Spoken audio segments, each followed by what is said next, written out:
Karena banyak yang DM karena harga minyak goreng naik tinggi, saya akhirnya jadi belajar tentang minyak goreng ini. Kenapa naik? Apakah ada mafia di dalamnya? Dan dari apa yang saya dapat, saya coba menjelaskan dengan bahasa yang sangat sederhana. Minyak masakan, atau kita kenal di Indonesia dengan nama minyak goreng, sudah menjadi bahan pokok yang harus ada di dapur masing-masing. Kita biasanya mengenal minyak goreng terbuat dari sawit. Tapi sebenarnya di dunia ini ada beberapa jenis minyak goreng yang terbuat dari buah zaitun atau olive oil, juga dari kelapa, dan ada juga yang dari bunga matahari. Tapi minyak goreng yang sangat kita kenal terbuat dari buah sawit. Dan kebetulan negara kita adalah produsen minyak sawit terbesar di dunia di atas Malaysia, Thailand, Kolombia, dan Nigeria.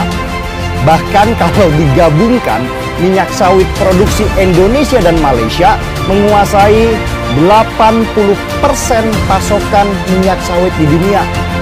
Negeri kita dengan lahan jutaan hektar memang cocok untuk ditanami hasil alam seperti sawit yang butuh lahan luas untuk produksinya. Di internasional, minyak sawit dikenal dengan nama CPO atau Crude Palm Oil. Harga belinya ditentukan oleh dunia internasional karena ternyata minyak dari sawit bukan hanya digunakan untuk minyak goreng saja, tetapi macam-macam kebutuhan di dunia seperti kosmetik, mentega, sampai BBM yang bernama biodiesel.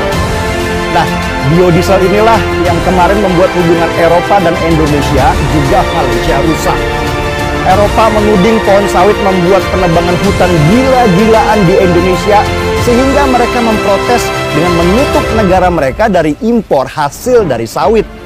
Indonesia kemudian membalas dengan tidak mengirimkan nikel yang menjadi bahan utama untuk industri baja di Eropa, sehingga akhirnya Eropa menggugat Indonesia ke pengadilan internasional. Oke, dari penjelasan itu kita akhirnya tahu kalau minyak dari sawit nggak hanya dipakai untuk minyak goreng saja. Sehingga meskipun negara kita adalah produsen sawit terbesar di dunia, sangat mungkin kita di dalam negeri krisis minyak goreng.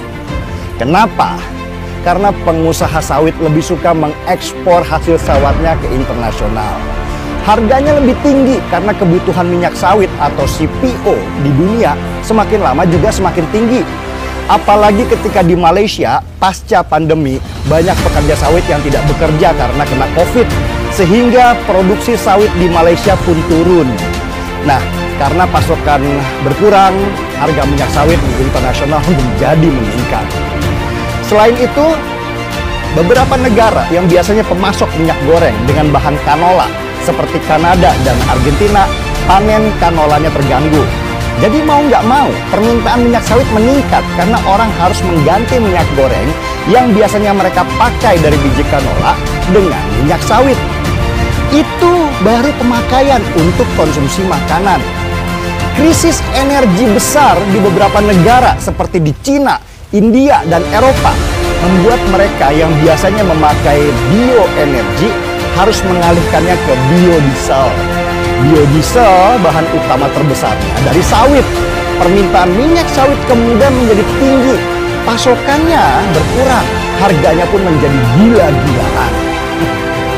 Karena permintaan di dunia internasional tinggi dan harganya juga menggiurkan, pengusaha sawit di Indonesia rame-rame ekspor untuk mendapatkan banyak cuan. Dampaknya apa?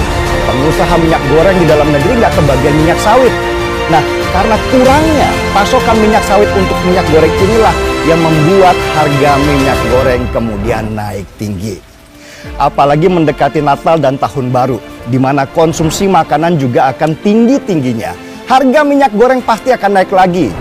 Belum lagi ada spekulan yang nahan minyak goreng di gudang dan ingin dapat cuan besar kalau minyak goreng harganya semakin tinggi karena langka. Yang jadi korban ya emak-emak di dapur yang teriak karena uang belanja jadi berkurang sebab minyak goreng harganya semakin mahal. Jadi sebenarnya tingginya harga minyak goreng sekarang bukan karena ada mafianya, tetapi karena permintaan dunia terhadap minyak sawit sedang tinggi-tingginya dan harganya mahal, sehingga pengusaha sawit lebih senang mengekspor hasil sawitnya.